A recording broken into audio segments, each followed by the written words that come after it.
नमस्कार, आप देख रहे हैं अखंड आवाज न्यूज और मैं हूं आपके साथ ज्योतिका। आइए रुक करते हैं खबर की ओर। वोट अधिकार रैली में कांग्रेस सांसद और लोकसभा में विपक्ष के नेता राहुल गांधी ने कहा, भाजपा की विचारधारा भारत के संविधान के खिलाफ है। कांग्रेस का हर नेता और कार्यकर्ता इसकी रक्षा करेगा। भारत के चुनाव आयोग को हमें पिछले 10 वर्षों की मतदाता सूचियां और वीडियो रिकॉर्डिंग तुरंत देनी चाहिए।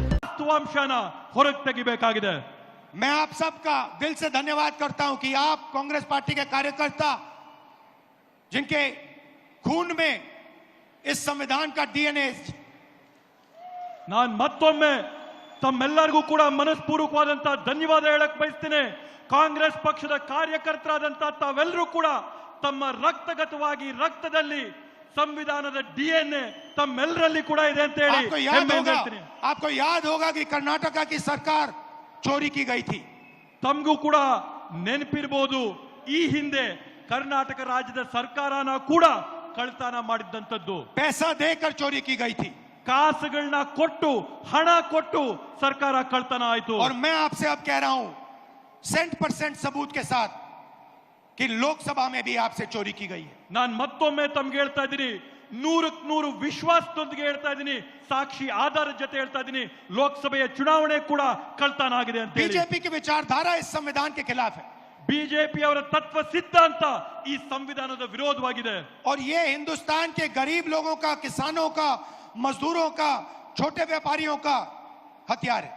ಇವತ್ತು ಈ ಸಂವಿಧಾನ ಈ ದೇಶದಲ್ಲಿರ್ತಕ್ಕಂಥ ಬಡವರು, ಕಾರ್ಮಿಕರು, ರೈತರು, ಕೂಲಿ ವರ್ಗದವರು ಇವರೆಲ್ಲರ ರಕ್ಷಣೆಗಿರ್ತಕ್ಕಂಥದ್ದು ಈ ಒಂದು ಪವಿತ್ರ ಪುಸ್ತಕ ಮಾತ್ರ। और हर कांग्रेस पार्टी का कार्यकर्ता और नेता इसकी रक्षा करेगा। ಮತ್ತೆ ಪ್ರತಿ ಕಾಂಗ್ರೆಸ್ ಪಕ್ಷದ ನಾಯಕರುಗಳು, ಮುಖಂಡರುಗಳು, ಕಾರ್ಯಕರ್ತರು ತಾವೆಲ್ಲರೂ ಕೂಡ ಇದರ ರಕ್ಷಣೆಯನ್ನ ಮಾಡಬೇಕು ಅಂತ ಮನವಿ ಮಾಡ್ತೀನಿ।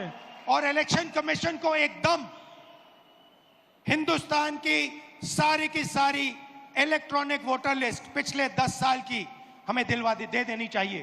ಚುನಾವಣೆ ಆಯೋಗ ಇವತ್ತು ಈ ದೇಶದಲ್ಲಿ ನಡೆದಂತ ಕಳೆದ 10 ವರ್ಷದ ಚುನಾವಣೆಗಳ ಮತದಾರರ ಪಟ್ಟಿನ ಈ ಕೂಡಲೇ ಬಿಡುಗಡೆ ಮಾಡಬೇಕು ಅಂತ ಆಗ್ರಹ ಮಾಡ್ತೇವೆ। और वीडियोग्राफी भी दे देनी चाहिए। ಅದರ ಜೊತೆಗೆ इस खबर में बस इतना ही। बने रहिए अखंड आवाज न्यूज के साथ।